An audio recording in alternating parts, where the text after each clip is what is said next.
Hello everyone, Just Podcast TV is here. Please don't forget to like and subscribe and hit the bell icon to get notified on new content. The security guards carried Natalie and dragged her out like a dead dog. However, Matt remained indifferent to all of this. Matt, save me! Aren't you a rich man? Your family is so strong. Are you really scared of that poor James?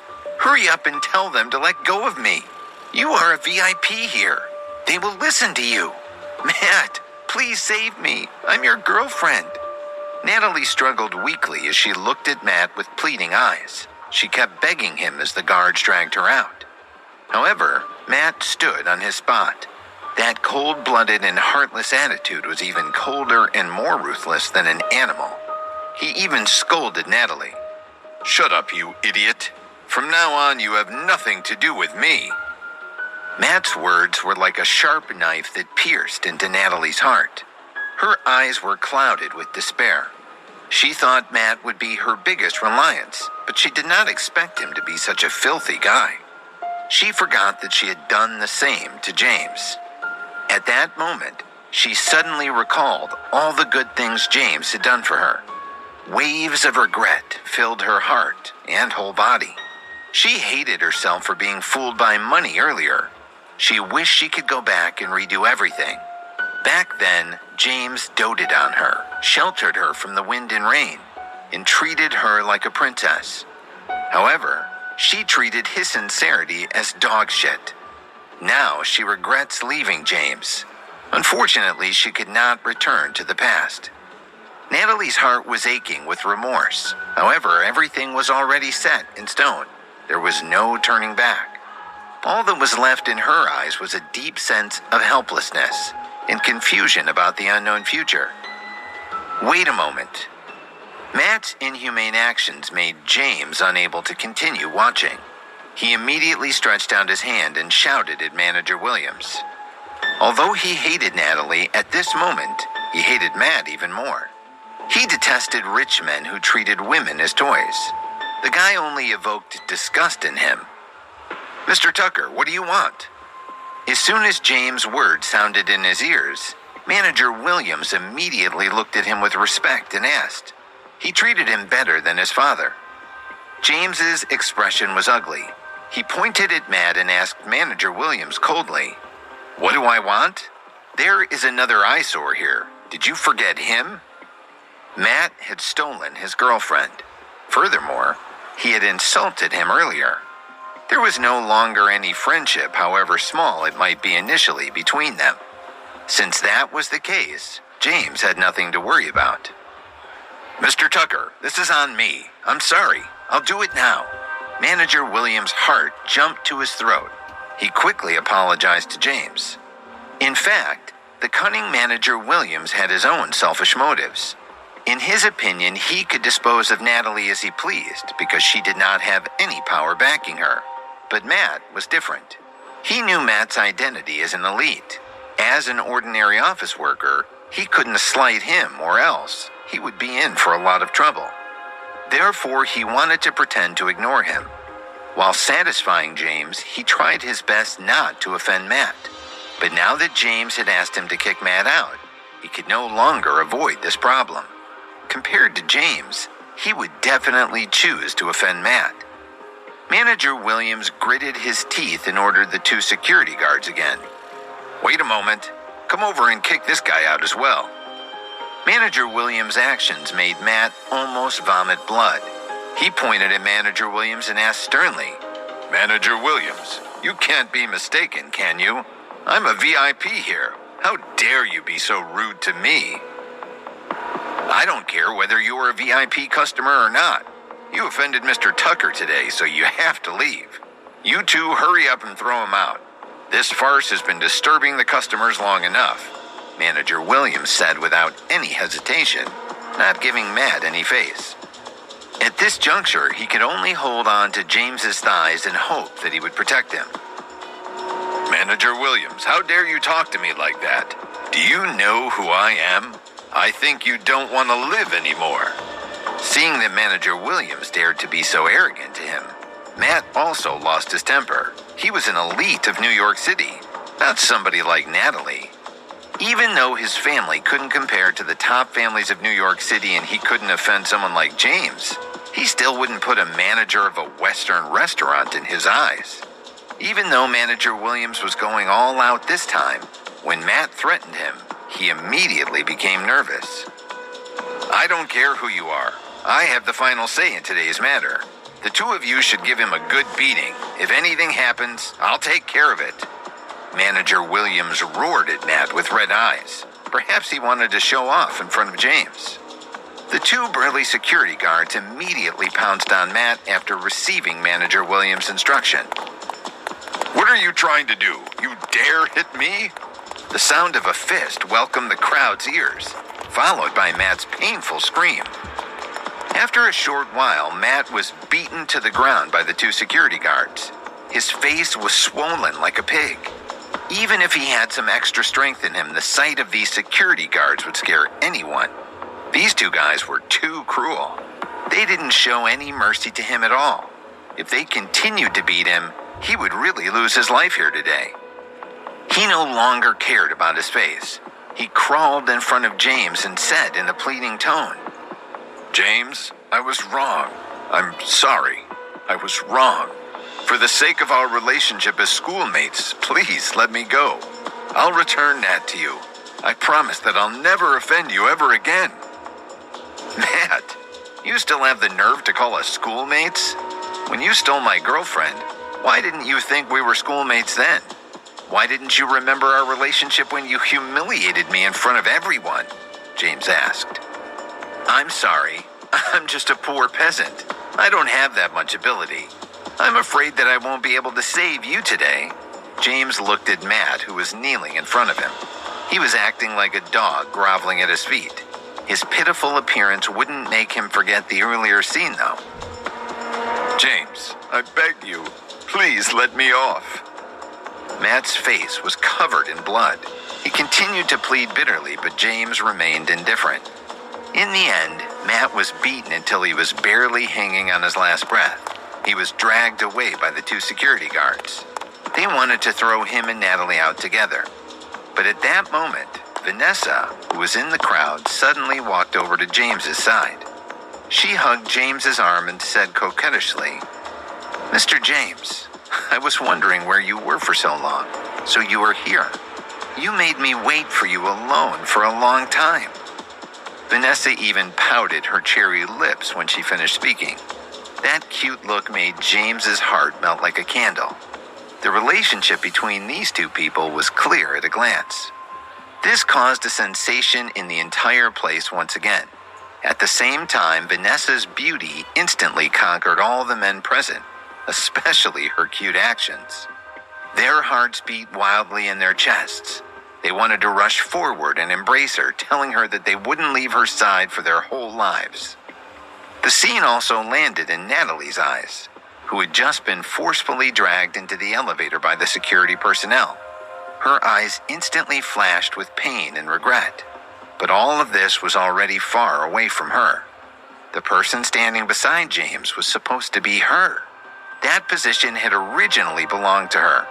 But now, she was replaced by someone else, a more beautiful and outstanding girl. I'm really sorry. I just encountered a little nuisance here, so I was delayed. Let's return to the private room. James smiled at Vanessa and pulled her to walk back to the private room. They were both good-looking and immediately attracted the envious gazes of the surrounding guests.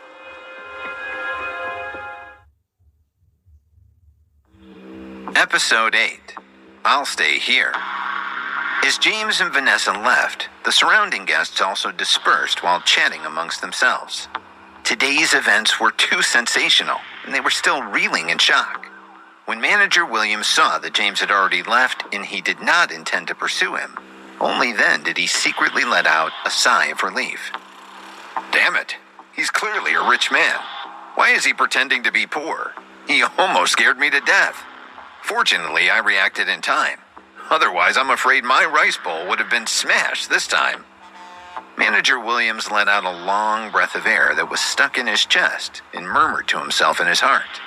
After calming his emotions somewhat, Manager Williams turned around and realized that there was someone behind him. He almost bumped into him. "President Smith, why are you here?" He looked up and saw that it was the general manager of the Chef's Grill restaurant, Richard Smith. He immediately addressed him respectfully. Richard's expression at this moment was somewhat ugly. This instantly gave Manager Williams an ominous feeling. "Manager Williams, go to the finance office and get the pay for this month. From tomorrow onwards, you don't have to come to work anymore." Richard looked at him without any mercy and passed down his order. Manager Williams felt like he was struck by lightning. He couldn't bear the consequences. "No, President Smith, what did you say? You want to fire me?" Manager Williams couldn't believe his ears.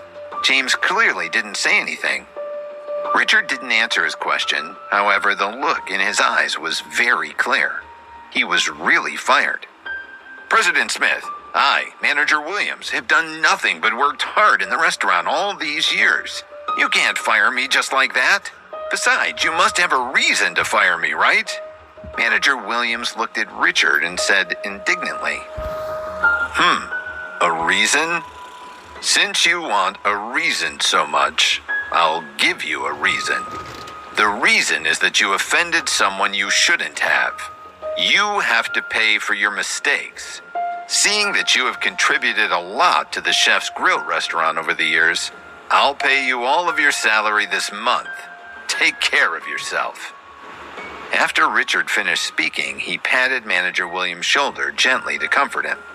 Then he turned around and left. Manager Williams' entire body went limp. He felt as if the sky had fallen and his whole world was crumbling. He thought that he had already escaped a calamity, but in the end, he still couldn't avoid paying the price for looking down on others. However, the price was a little too high. "Vanessa, thank you." After returning to the room, James looked at Vanessa and thanked her with a smile. "Oh, don't be so polite. You saved my life today. This small matter is nothing." Vanessa smiled and waved her hand. Her peerlessly beautiful face made James intoxicated. He was simply unable to extricate himself from it. She was like a succubus, making him fall deeper and deeper into her abyss of charm. James. Vanessa looked at him, who was in a daze. She had to shout his name a couple of times to pull him back. "Oh, I'm sorry." James realized that he had lost his composure. His expression immediately became a little awkward. However, when Vanessa saw James like this, she could not help but cover her mouth and giggle. Her laughter was bright and clear, sounding like silver bells ringing in his ears. Or an elf had arrived in this world to entertain him. Although there was a little unpleasant episode during the dinner, it was the happiest dinner James had eaten in the city for the past 8 years. At the entrance of the Chef's Grill restaurant, James looked at Vanessa and smiled. "Vanessa, thank you for the dinner." "No, I should be the one thanking you." Vanessa pursed her lips and smiled. "I really want the time to stop at this moment forever." James scratched his head and stared at Vanessa's beautiful appearance. He felt slightly embarrassed. "Why?" Vanessa asked, even though she already knew the answer. "Because then I can always see you." James used to be a reserved person who was not good at expressing himself. But today, for some reason, he was especially confident. It was as if he had all the confidence in the world. "Is that so? It's not that difficult to see me. Let's go. Take me home. I don't have anywhere else to go tonight. I'll just sleep at your house." Vanessa did not look like a helpless, weak lady at all. Instead, she had turned into a forthright and daring woman.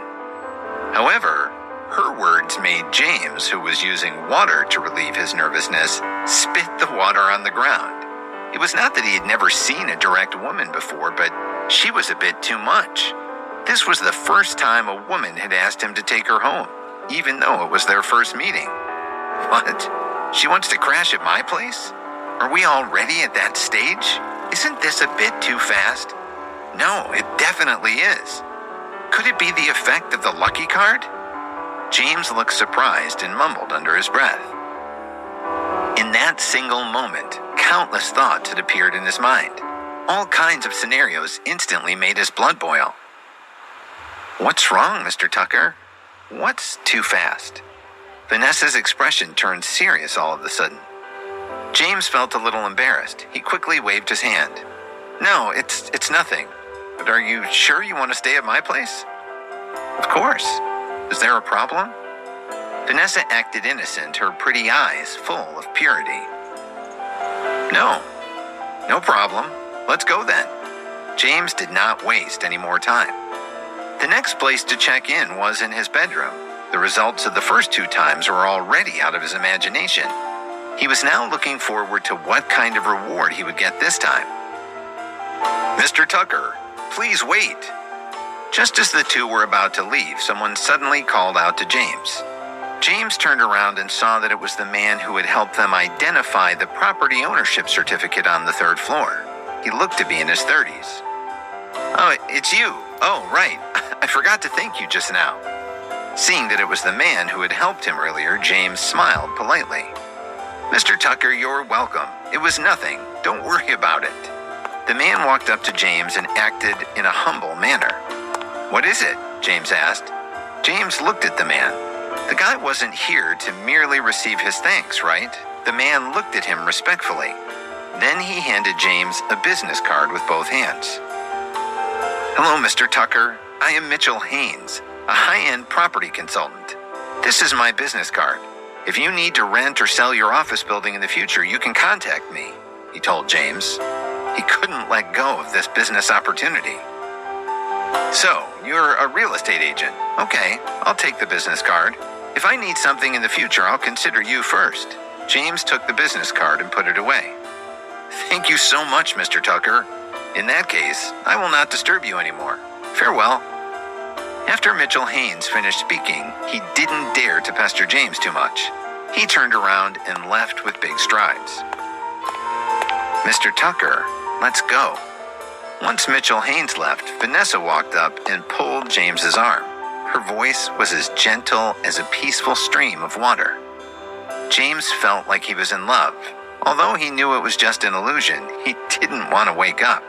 Rather, he wished that this illusion could continue forever.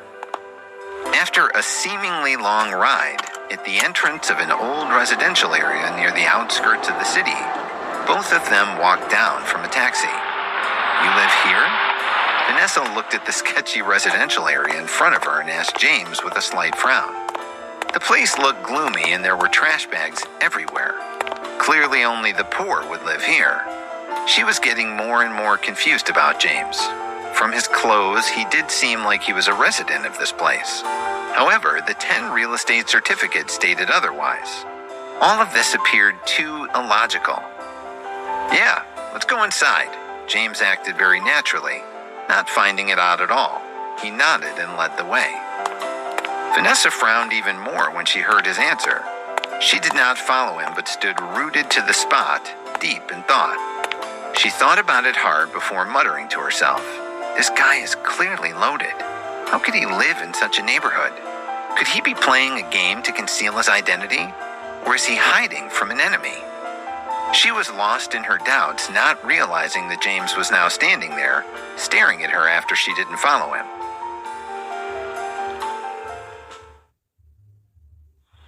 Episode 9. Hateful Landlord. Yeah. On the sidewalk at the corner of the Chef's Grill restaurant, Mitchell Haynes clenched his fists and yelled excitedly. His outburst was a little too sudden, scaring the surrounding passersby. They looked at him strangely and pulled away from him. At this moment, he was really too excited. Too freaking excited. Mitchell Haynes was actually just an ordinary employee of Larry's real estate agency. He had been working there for a year now. Although he could be considered an old employee, he hadn't scored any decent orders. His performance was poor. He relied on the basic salary every month to pay off his bills. So until now, his work had not become official. He was barely hanging in there, waiting to hook a big shark. In fact, the company's boss had already given him a death order. If there were no more significant deals this month, he would not be able to work there next month. He would be out of a job and might get kicked from his rented apartment too. The reason Mitchell appeared on the third floor of the restaurant tonight was that he wanted to make his girlfriend happy. One should know that it was not easy to have a girlfriend in the country these days.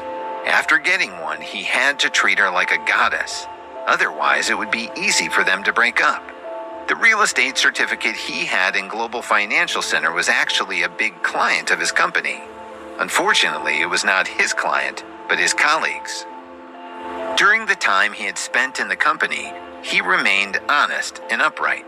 As a result, he had developed a good reputation in the eyes of all his colleagues. Many of his colleagues would ask him for help when they were busy. He never rejected them and was very willing to help others. Today, he happened to have a colleague who was too busy, so he asked for his help with some procedures.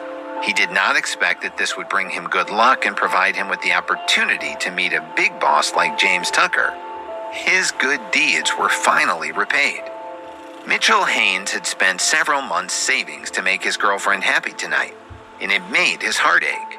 But now, it seemed like it was all worth it. James's 10 floors were all empty.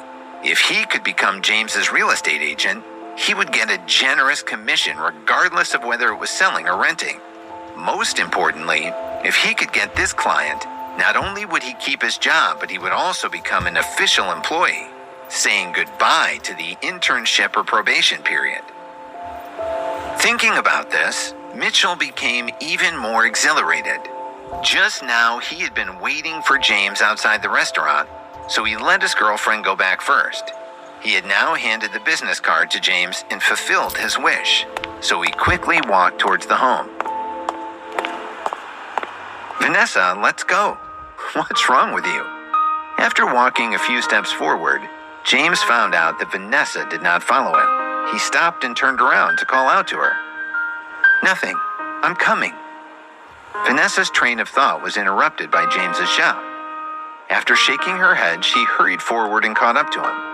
The two of them walked side by side into the neighborhood. The living conditions in this residential area were very poor. Even the street lamps were broken and the light was very dim. A rich young mistress like Vanessa was too unaccustomed to this place. She had been pampered since young, so her reaction was understandable. The duo quickly walked into a dark path. James could feel Vanessa's nervousness. When they walked here, she had gotten closer to him. Clearly, she was still a little afraid of such a strange and poor environment. At this time, a black shadow suddenly jumped out of the dark undergrowth in front and flashed past them. Vanessa, who was already on tenterhooks, let out an ear-piercing scream. Then she jumped to the side and put her hands around James's neck, her legs wrapping around his waist. In an instant, her entire body was hanging on James's body like a koala. Her appearance was extremely ungraceful and unladylike. Luckily, James was tall and strong. Otherwise, he would have fallen down because of her sudden jump. Don't worry, it's just a cat.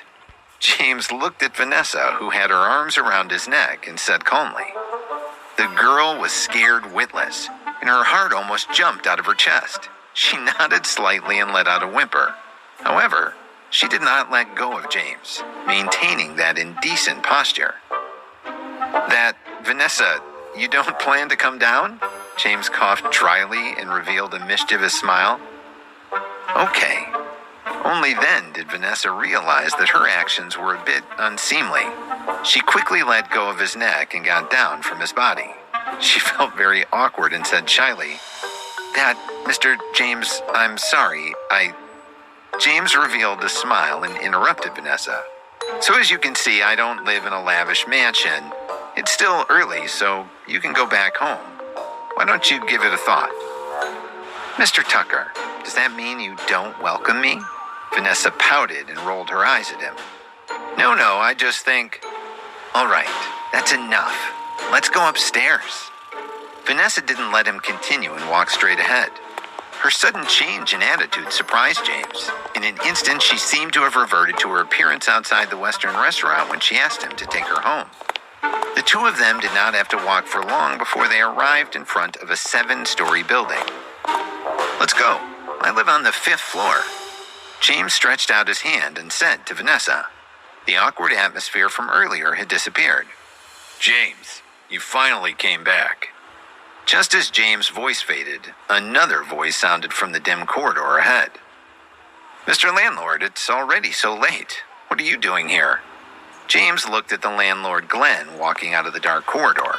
He frowned unnaturally, a bad feeling rising in his heart. In fact, James already knew the answer. Glenn must have come at this late hour to ask for rent. Glenn was a native of New York. He was in his 50s. Although he was skinny, his small eyes were full of shrewdness. He stared at James and asked, "Don't you know why I am here?" James also wanted to pay him the rent, but he really did not have any money on him now. All of his savings were used to buy bags and flowers for his ex-girlfriend Natalie. He really could not take out a single cent. Although he had 10 property certificates worth billions on him, they were not cash. Hence, he felt a little embarrassed and guilty when facing the landlord not saying anything in return. Seeing that James was silent and did not speak, Glenn said with an ugly expression, "James, you're just too much. This month is almost over, yet you haven't given me a single penny. Do you want to live in my house for free?" Vanessa, who was besides James, had a strange expression on her face. A person worth billions actually owed rent. She genuinely could not wrap her mind around this guy. However, instead of feeling repulsed, she found him even more interesting. She wanted to learn all his secrets. James glanced at Vanessa sheepishly. Then he walked up and pulled landlord Glenn to the side. He softly whispered in his ears, "Mr. Landlord, can you give me one more day? I have a friend over tonight. Give me some face, please. How about this? Tomorrow at noon, wait for me here. I'll definitely give you the rent." After all, James cared a lot about his reputation in front of Vanessa. This was the first time she had come to his place to stay, and it really made him feel ashamed. However, Glenn did not care about James's feeling at all. He waved his hand and said, "No, absolutely not. Is respect asked from others? No, you've got to earn it yourself. You want me to do it for your sake, but so what? You said the same thing last time. In the end, you still haven't given me a single cent. No, you have to pay the rent tonight. If you can't, then move out tonight." Upon hearing James's request, not only did Glenn not entertain him, he even rebuked him. His sharp words made James lose all his face in front of Vanessa. He felt disgusted in his heart. If Vanessa were not here, he would have already slapped the landlord twice. This guy was really asking for a beating. It was just 1 month's rent, and he was not running anywhere. He already said he would pay him tomorrow. For a moment, the two sides were in a deadlock. The atmosphere became uncomfortable, intense.